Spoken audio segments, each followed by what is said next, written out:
Guys, I know you all will agree to the fact that how important it is to create dynamic and reusable code. Now, the do not repeat yourself rule, also called as dry, is an important principle to follow when writing code in TypeScript. Now, let us look at this code. So we have this variable which is of union type string, and number. Same way you have got this array, mix array 1, which can again accept the string and numbers, and mix array 2 can accept string, number, and boolean. All right, so you might have seen the trend already that we are repeating this string pipe number. All right, and the story continues the same. So we have this function in here also, this IDs of type string and number. All right, then we go down and we have get bonus and get gratuity. So besides the string and number, if you look at this person object, okay, we're also repeating this. All right, now TypeScript allows to create reusable aliases for a simple intersection, unions, tuples, or any other valid TypeScript types. Okay, so that is the mechanism through which we can get rid of this duplicate code.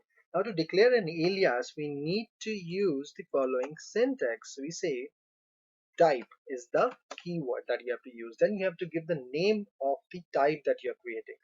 In our case, we are creating string or number. You can give it any name, and that is equal to string pipe symbol number. Now, it's pretty simple. So let me take a copy of it because I'm also posting this thing on GitHub for your future reference,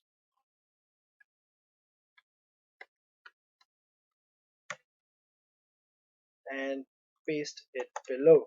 Alright, so we are going to now make those changes in here. So you copy this.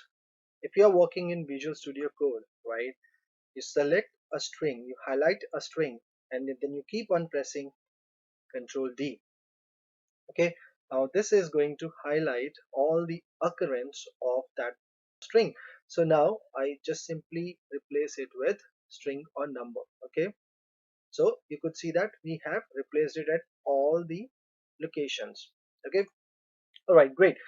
Next, what else can we do? So this is in an interesting one. So can I replace this, because this is what I have created and this is the primitive data type. So yes, I can do so. So I just take a copy of it.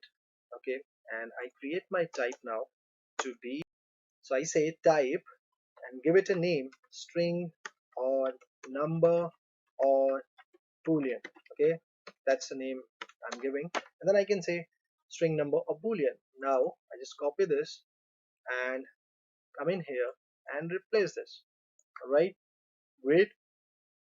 Same way I can act on this person object. So how can I do that? Let us see. So I say type, okay, obj with name and id. Okay, and I just say this is an object which contains one property name of type string, okay, and id property of type string or number.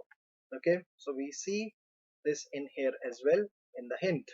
All right, now I just copy this, come in here and replace both of the occurrence of this with object with name and id. Now this way we can keep all our types in a file and later refer from their end. So as you saw, using type can help you to create clean code that is not unnecessary repetitive. I'll see you in the next video. Thank you for watching.